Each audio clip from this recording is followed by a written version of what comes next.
Hello all. So നമ്മളിപ്പോൾ ആയിരിക്കുന്നത് module 5ൻ്റെ last പാർട്ടാണ്. സോ ഇതിൽ പ്രോബ്ലംസ് ഒന്നുമില്ല. This is just A theory part. This is more of the comfort conditions.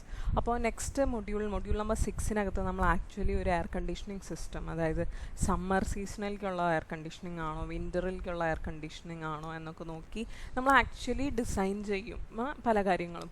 അപ്പോൾ അതിന് മുമ്പായിട്ട് കംഫർട്ട് കണ്ടീഷൻസ് എന്ന് പറഞ്ഞാൽ എന്താണെന്നുള്ളതിനെക്കുറിച്ച് ഒരു ചെറിയ ഐഡിയ തരലാണ് ഇതിനകത്ത് ഉദ്ദേശിക്കുന്നത്.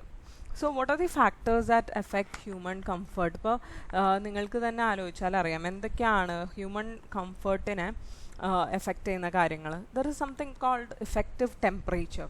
Okay, so this is one university question that has been asked frequently. What are the factors affecting human comfort? So first one is effective temperature. Second is heat regulation and production in human body, heat and moisture losses from human body, moisture content of air, quality and quantity of air, air motion, hot and cold surfaces, air stratification. അപ്പോൾ ഈ 8 പോയിൻറ്റ്സും ഞാൻ detail ചെയ്തിട്ടില്ല അതിനകത്ത്. Effective temperature എന്ന് പറയുന്നതിനെ കുറിച്ച് മാത്രമാണ് ഞാൻ ഡീറ്റെയിൽ ചെയ്തിരിക്കുന്നത്, ആൻഡ് ഓൾസോ എയർ സ്ട്രാറ്റിഫിക്കേഷൻ. ബാക്കിയെല്ലാം നിങ്ങൾക്ക് ഒന്ന് വായിച്ചാലോ അറ്റ്ലീസ്റ്റ് ബൈ ദ ടേംസ് തന്നെ നിങ്ങൾക്ക് മനസ്സിലാക്കി എഴുതാൻ പറ്റുന്നതാണെന്നാണ് എൻ്റെ വിശ്വാസം. There is nothing more in it. So I just talk about each of this. Effective temperature എന്ന് പറഞ്ഞാൽ നമ്മൾ വിചാരിക്കും നമ്മൾക്ക് എന്തെല്ലാം ഉണ്ട് അല്ലേ, നമ്മളൊരു തെർമോമീറ്റർ വെച്ചിട്ട് മെഷർ ചെയ്യുന്ന ടെമ്പറേച്ചറാണ് ഡ്രൈ ബൾബ് ടെമ്പറേച്ചർ.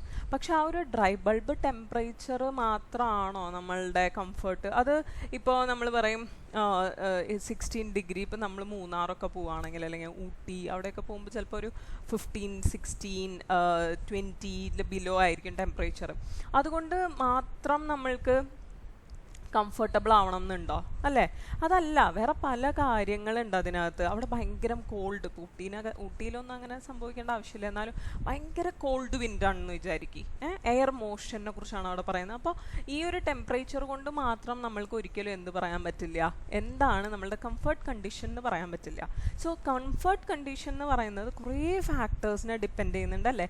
നമ്മളുടെ ബോഡീനകത്ത് എത്ര വാട്ടർ ഉണ്ട്, നമ്മളുടെ ബോഡീനകത്ത് നമ്മൾ ഡീഹൈഡ്രേറ്റഡ് ആണെന്ന് വിചാരിക്കും, എത്ര എന്താ പറയുക, എത്ര നല്ല കണ്ടീഷൻ ആണെങ്കിൽ നമ്മൾക്ക് കംഫർട്ട് തോന്നുമോ? ഇല്ല അല്ലേ. So that is what these points are talking about. So effective temperature, heat regulation and production in human body. അപ്പോൾ ഹീറ്റ് റെഗുലേഷൻ പ്രൊഡക്ഷൻ എന്തിനെ സംബന്ധിച്ചിട്ടായിരിക്കും? എങ്ങനെയാണ് ഹീറ്റ് റെഗുലേഷൻ സംഭവിക്കുന്നത്? നമ്മൾ കഴിക്കുന്ന ഫുഡിനെ സംബന്ധിച്ചല്ലേ. നമ്മൾ ചില ഫുഡ് കഴിക്കുമ്പോൾ മെറ്റബോളിക് റേറ്റ്, അല്ലെങ്കിൽ നമ്മൾ സിക്കാണെങ്കിൽ മെറ്റബോളിസത്തിൻ്റെ റേറ്റ്, മെറ്റബോളിസം എന്ന് വെച്ചാൽ ഫുഡിനെ ഡൈജസ്റ്റ് ചെയ്ത് അതിനെ എനർജിയാക്കി മാറ്റുന്ന ആ പ്രോസസ്സ് നടക്കുന്ന സ്പീഡ് കുറവായിരിക്കും. ഓക്കെ, അപ്പോൾ ഇതെല്ലാം എഫക്റ്റ് ചെയ്യും. അതാണ് heat regulation and production in human body. Heat and moisture losses from human body, നമ്മൾ എത്ര വെള്ളം കുടിച്ചിട്ട്, നമ്മൾ എത്ര ഡീഹൈഡ്രേറ്റഡ് ആണ്, all this. Moisture content of air. Okay, temperature കൊണ്ട് മാത്രം ഒന്നും പറയാൻ പറ്റില്ല. എയർ ഭയങ്കര ഹ്യൂമിഡ് ആയിരിക്കാന്ന് വിചാരിക്കും, എത്ര തണുപ്പാണെങ്കിൽ വിൽ ഫീൽ അൺകംഫർട്ടബിൾ അല്ലേ. എല്ലാം ഒരു ഒപ്റ്റിമം റേഞ്ച് ഉണ്ട് എല്ലാത്തിനും. Quality and quantity of air, നല്ല തണുപ്പൊക്കെയാണ്. ഓക്കെ, ഇപ്പോൾ നല്ലൊരു ഡൽഹി ഫോർ എക്സാമ്പിൾ, ഡൽഹിയിൽ വിൻ്ററിൽ നിങ്ങൾ പോയിക്കോ, നല്ല തണുപ്പായിരിക്കും അല്ലേ, നല്ല കോൾഡ്, വെരി കോൾഡ്. പക്ഷെ എന്താ, what do you see in winter? ഡൽഹീൻ്റെ എന്ത് ന്യൂസാണ് വരാറ് നമ്മൾക്ക്? ഇറ്റ്സ് ഓൾ അല്ലേ, ഫോഗ് പോലെ പൊല്യൂഷൻ, ഡസ്റ്റ് ഇങ്ങനെ ക്ലോഗ് ചെയ്ത് കിടന്നിട്ട് അവിടുത്തെ ട്രാഫിക് പോലും കുറച്ച് നാളത്തേക്ക് സ്റ്റോപ്പ് ചെയ്ത് വെക്കേണ്ട അവസ്ഥയാണ് ഡൽഹിയിലൊക്കെ അല്ലേ. So that is it, temperature കൊണ്ട് മാത്രം. സോ ദാറ്റ് ഈസ്, നിങ്ങൾക്ക് ഇതൊക്കെ പറയുമ്പോൾ നിങ്ങൾക്ക് ഇതുപോലെ എക്സാമ്പിൾസ് ഇട്ട് പറയാം. ക്വാളിറ്റി ആൻഡ് ക്വാണ്ടിറ്റി ഓഫ് എയറിൻ്റെ എക്സാമ്പിളാണ് ഡൽഹിയിലത്തെ case. Air motion as I mentioned earlier, ഭയങ്കര ചിൽ കോൾഡ് വിൻഡാണെന്ന് വിചാരിക്കും. ടെമ്പറേച്ചർ എത്ര ലോ ആണെങ്കിൽ വിൽ ഫീൽ വെരി അൺകംഫർട്ടബിൾ. അല്ലെങ്കിൽ ടെമ്പറേച്ചറൊക്കെ ഓക്കെയാണ്, പക്ഷെ ഭയങ്കര ഡ്രൈ വിൻഡ് അടിച്ചുകൊണ്ടിരിക്കുകയെന്ന് വിചാരിക്കും, അപ്പോഴും അൺകംഫർട്ടബിൾ അല്ലേ. Hot and cold surfaces similarly. Air സ്ട്രാറ്റിഫിക്കേഷനെ കുറിച്ച് പറയാം, ലാസ്റ്റ് സ്ലൈഡിനകത്ത് പറയാം. So now we are going to talk in detail about effective temperature and air stratification. Okay, ya. അപ്പോൾ ഫാക്ടേഴ്സ് എഫക്റ്റിംഗ് ഹ്യൂമൻ കംഫർട്ട് ചോദിച്ചാൽ ഈ 8 എണ്ണത്തിൽ നിങ്ങളൊന്ന് വായിച്ച് റെഡിയാക്കി വെക്കുക. You should be able two point out at least A few of them. So talking about effective temperature എന്ന് പറഞ്ഞാൽ here you get an idea of what effective temperature is. effective temperature എന്ന് പറഞ്ഞു കഴിഞ്ഞാൽ ഒരു ഡ്രൈ ബൾബ് ടെമ്പറേച്ചറിൻ്റെ ആ ഒരു ചൂട് മാത്രമല്ല നമുക്ക് ഫീൽ ചെയ്യുക. നമുക്ക് ഫീൽ ചെയ്യുന്ന ആ ഒരു എഫക്റ്റീവ് നെറ്റ് ടെമ്പറേച്ചർ എന്ന് പറഞ്ഞു കഴിഞ്ഞാൽ it is a result of combined factors such as the DBT, to relative humidity and air velocity. ഇങ്ങനെ പലതിൻ്റെയും ഒരു കോമ്പിനേഷൻ എഫക്റ്റാണ്, പലതിൻ്റെയും അല്ല, ഈ മൂന്ന് സംഭവത്തിൻ്റെ കോമ്പിനേഷൻ എഫക്റ്റാണ് നമ്മൾക്ക് എഫക്റ്റീവ് ടെമ്പറേച്ചറായിട്ട് തോന്നാറ്. എന്തൊക്കെയാണ്? Dry bulb temperature, relative humidity, air velocity. Air velocity is more related to the വിൻഡിൻ്റെ സ്പീഡൊക്കെ. ഓക്കെ, ഇത് മൂന്നും കൂടി കമ്പൈൻ ചെയ്യുമ്പോഴാണ് നമുക്കൊരു എഫക്റ്റീവ് ടെമ്പറേച്ചർ കിട്ടാം. So if someone asks you the definition, effective temperature is defined as the index that correlates the combined effects of air temperature, relative humidity and air velocity on human body.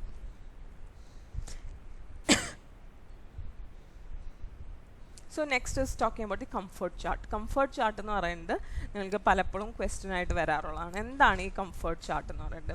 So comfort chart is just like the psychrometric chart. It has, അതിനകത്ത് നമ്മൾക്ക് ഒരു combination of എന്താ പറയുക, dry bulb temperature, wet bulb temperature and relative humidity, ഇത് മൂന്നിനെയും combine ചെയ്തിട്ടുള്ള and air movement or turbulence നിങ്ങൾക്ക് മുകളിൽ കാണാം 15 to 25 feet per minute. അതൊരു കോൺസ്റ്റൻ്റ് ആക്കി വെച്ചിട്ടാണ് ഈ ചാർട്ട് ക്രിയേറ്റ് ചെയ്തിരിക്കുന്നത്. സോ ഈ ചാർട്ട് എന്ന് പറഞ്ഞു കഴിഞ്ഞാൽ ഇത് ഇപ്പോൾ മുകളിലത്തെ നിങ്ങൾ നോക്കുകയാണെങ്കിൽ മുകളിൽ കാണുന്നത് എന്താണെന്ന് വെച്ചാൽ സമ്മർ കണ്ടീഷന് വേണ്ടിയിട്ടുള്ള ഒരു ചാർട്ടാണ് കാണിച്ചിരിക്കുന്നത്. ഒരു മിനിറ്റ്, കണ്ടോ, ഈ ഭാഗത്ത് കാണിച്ചിരിക്കുന്നത് സമ്മറിന് വേണ്ടിയിട്ടുള്ള ഒരു ചാർട്ടും ആൻഡ് താഴത്ത് കാണിച്ചിരിക്കുന്നത് വിൻ്ററിൻ്റെ ഒരു കംഫർട്ട് ചാർട്ടുമാണ് കാണിച്ചിരിക്കുന്നത്.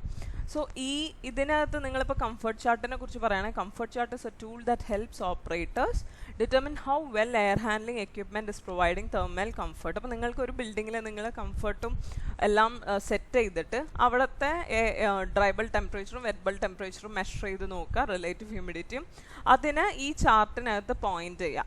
If it falls in this comfort റേഞ്ചിനകത്താണെങ്കിൽ you can say it is in the comfortable range. Okay, അല്ലെങ്കിൽ നമ്മൾക്ക് എഫക്റ്റീവ് ടെമ്പറേച്ചർ റേഞ്ച്, അതാണ് നമ്മൾ കംഫർട്ട് ചാർട്ട് വെച്ചിട്ട് ചെയ്യുന്നത്. സോ കംഫർട്ട് ചാർട്ടിനെ കുറിച്ച് ചോദിക്കുകയാണെങ്കിൽ ഇത്രയും കാര്യങ്ങൾ പറയണം. എക്സ് ആക്സിസിൽ എന്താണ്, വൈ ആക്സിസിൽ എന്താണ്, സമ്മറിന് സ്പെഷ്യൽ ഉണ്ട്, വിൻ്ററിന് സ്പെഷ്യൽ ഉണ്ട്, അതിൻ്റെ എക്സ് ആക്സിസിലും വൈ ആക്സിസിലും എന്താ. അപ്പോൾ ഇതെങ്ങനെയാണ് ഉണ്ടാക്കിയിരിക്കണം അറിയോ? ഒരു റിസർച്ച് അല്ലെങ്കിൽ സർവേ നടത്തി കുറേ ആൾക്കാരെ വെച്ചിട്ട് ആൻഡ് അവരോടൊക്കെ നമ്മളിങ്ങനെ ചോദിക്കുക, ഓക്കെ ടെമ്പറേച്ചേഴ്സൊക്കെ വേരി ചെയ്തിട്ട് ഇപ്പോഴാണോ കംഫർട്ടബിൾ, ആ ഒരു കംഫർട്ടബിലിറ്റി റേഞ്ച് നമ്മൾ കുറേ പേരുടെ സർവേ എടുത്തിട്ടാണ് ഇതിൽ അറൈവ് ചെയ്തിരിക്കുന്നത്. Okay, so that is why you can see over here percentage of subjects feeling comfortable. Subjects എന്ന് വെച്ചാൽ people feeling comfortable. ഓക്കെ, മനസ്സിലായില്ലേ എന്താണ് ഈ കംഫർട്ട് ചാർട്ട് കൊണ്ട് ഉദ്ദേശിക്കുന്നത് എന്നുള്ളത്? അപ്പോൾ അങ്ങനെ പീപ്പിൾസ് ഒപ്പീനിയൻ വെച്ചിട്ടാണ് നമ്മളിത് ഉണ്ടാക്കിയിട്ടുള്ളത്. ആൻഡ് ദെൻ പ്രശ്നം എന്താണെന്ന് വെച്ചാൽ ഈ കംഫർട്ട് ചാർട്ട് അല്ല നമ്മളിപ്പോൾ ഉപയോഗിക്കുന്നത്. Now what the problem is, velocity of air constant ആക്കി വെച്ചിരിക്കുകയാണ് അല്ലേ. വെലോസിറ്റി ഓഫ് എയറിനെ നമ്മൾ മാറ്റുന്നത് അനുസരിച്ചിട്ട് ഇഫക്റ്റീവ് ടെമ്പറേച്ചറിൻ്റെ ഗ്രാഫ് ഇങ്ങനെ മാറിക്കൊണ്ടിരിക്കുക. ഓക്കെ, ആൻഡ് ഓൾസോ ഇതെല്ലാം ഒന്ന് എന്താ പറയുക, ഇതിനെല്ലാം ഈ ഡ്രോബാക്സ് എല്ലാം ഓവർകം ചെയ്യാനായിട്ട് we have the modified comfort chart. നിങ്ങളോട് കംഫർട്ട് ചാർട്ടിനെ കുറിച്ച് ഒരു ക്വസ്റ്റ്യൻ വരുവാണെങ്കിൽ ഈ മൂന്ന് ചാർട്ടിൻ്റെ ഒരു rough diagram X axis Y axis വരച്ചു കഴിഞ്ഞാൽ നല്ലതായിരിക്കും. ഈ തേർഡ് ചാർട്ട് വരയ്ക്കുമ്പോൾ ഈ പിങ്ക് ഏരിയ ഇതിനെയാണ് നമ്മൾ കംഫർട്ട് സോൺ എന്ന് വിളിക്കുക. അതിനെ സ്പെഷ്യലായിട്ട് കംഫർട്ട് സോൺ എന്ന് പറഞ്ഞിട്ട് മാർക്ക് ചെയ്യണം. Okay, so this is it about the modified comfort chart. Next, what do you mean by air stratification? The movement of air to produce air gradient. അതായത് what happens when air is being heated? When air is being heated അല്ലെങ്കിൽ air ചൂടാകുമ്പോൾ എന്താ സംഭവിക്കുക? Its density decreases. And what happens when density decreases? It rises up to the floor, ceiling അല്ല, സീലിങ്ങിലോട്ട് rice ചെയ്യും. So finally what happens is ഒരു റൂമിനകത്ത് തന്നെ the temperature of air at different proportions from floor തുടങ്ങി ceiling വരെ നോക്കുകയാണെങ്കിൽ we'll see that there are a lot of changes in temperature അല്ലേ. temperature keeps on decreasing, increasing, അങ്ങനെ പലതും കാണാം. Now this is called ആ ഒരു എന്താ പറയുക, ഈ ഡിഫറൻസ് ഇൻ ഡിസ്പാരിറ്റി ഇൻ ടെമ്പറേച്ചറിനെയാണ് നമ്മൾ ഈ സ്ട്രാറ്റിഫൈഡ് അല്ലെങ്കിൽ ലെയേർഡ് ആയിട്ടുള്ള എയർ ടെമ്പറേച്ചേഴ്സ് എന്ന് പറയാം. Now what do you mean by air stratification? The movement of air, ഈ എയർ ഇങ്ങനെ മൂവ് ചെയ്തുകൊണ്ടിരിക്കും ഇതൊന്ന് കോൺസ്റ്റൻ്റ് ആക്കാൻ. This movement of air to produce an air gradient from the floor to ceiling is termed as air stratification. Okay, ഒരു നല്ല air conditioning സിസ്റ്റത്തിൻ്റെ aim എന്തായിരിക്കണം എന്ന് വെച്ചാൽ ഏറ്റവും കുറവായിരിക്കണം ഈ ഒരു ഡിഫറൻസ് ഇൻ ടെമ്പറേച്ചേഴ്സ് എന്ന് പറയുന്നത് ഏറ്റവും കുറവാക്കാനായിട്ട്. Air stratification reduce to minimum ആക്കാനായിരിക്കണം ഇതിൻ്റെ നമ്മളുടെ എയിം എന്ന് പറയുന്നത്. Okay, factors affecting optimum effective temperature. So ഇത് മാത്രമാണോ എഫക്റ്റീവ് ടെമ്പറേച്ചർ? നമ്മളിപ്പോൾ എന്തൊക്കെയാണ് ഫാക്ടേഴ്സ് എഫക്റ്റിംഗ് ഹ്യൂമൻ കംഫർട്ടാണ് ആദ്യം കണ്ടത്. എഫക്റ്റീവ് ടെമ്പറേച്ചർ എന്ന് പറയുന്നതിന് അതായത് അതിനെ ഡിപ്പെൻഡ് ചെയ്യുന്നത് വേറെ എന്തൊക്കെ ഫാക്ടേഴ്സാണ്? Climatic and seasonal changes, clothing, age. അല്ലേ, ഒരു എന്താ പറയുക, രണ്ട് ഡിഫറെൻറ്റ് ടൈപ്പ് ഓഫ് ഡ്രസ്സ് ഇട്ട ആൾക്കാർക്ക് സെയിം കണ്ടീഷൻസിൽ തന്നെ കംഫർട്ട് ഡിഫറെൻ്റ് ആയിട്ടായിരിക്കും തോന്നാം. So clothing, age and sex. Younger children എപ്പോഴും എന്തായിരിക്കും, they have a lot of energy in them അല്ലേ. So they will not feel എന്താ പറയുക, അവർക്ക് കോൾഡ് ഹീറ്റ് ഇതൊന്നും പെട്ടെന്ന് എഫക്റ്റഡ് ആവില്ല. But people who are elder, they find it difficult to what do we say, accommodate with the different changes in temperature. Duration of stay, നമ്മൾ എത്ര നേരം അവിടെ നിൽക്കുന്നു, so that when you just go there immediately and pass by, അപ്പോൾ നമ്മൾക്ക് ആ ഒരു change പെട്ടെന്ന് ഫീൽ ചെയ്യും. when you reach there you adapt to that condition, then you don't feel the ആ ഒരു ഡിഫറൻസ് ഫീൽ ചെയ്യില്ല. kind of activity you are being involved. okay, if you are going on a relaxed ട്രിപ്പിനാണ് പോകുന്നതെങ്കിൽ it will not be effective ടെമ്പറേച്ചറുമ്പോൾ വലിയ വ്യത്യാസം ഉണ്ടാവില്ല. Whereas if you going on a ട്രക്കിങ്ങോ അല്ലെങ്കിൽ അതുപോലെ കുറേ ആക്ടിവിറ്റീസ് ഇൻവോൾവ് ആയ ഒരു ട്രിപ്പിനാണ് പോകുന്നതെന്ന് വെച്ചാൽ ദെൻ ആ ഒരു എത്ര തണുപ്പാണെങ്കിൽ you might not feel it. Okay. And density of ഒക്യുപ്പൻസിൻ്റെ ഏറ്റവും വലിയ എക്സാമ്പിൾ നമ്മുടെ സെമിനാർ ഹാളിനകത്ത് imagine just 10 of you are sitting and we are putting on the AC. how do you feel? imagine all the എന്താ പറയുക മൊത്തം mech association ഒരു പ്രോഗ്രാമിന് if all are sitting, how does it affect? So these are the factors that affect the optimum effective temperature. Okay, so this is the last topic in module 5. So we are done with it. We'll be moving on to module 6 in the next class. ഇതിനെ base ചെയ്തൊരു ചെറിയ quiz മാത്രം answer ചെയ്താൽ മതി assignment ആയിട്ട് video കണ്ടിട്ട്. Okay, thank you.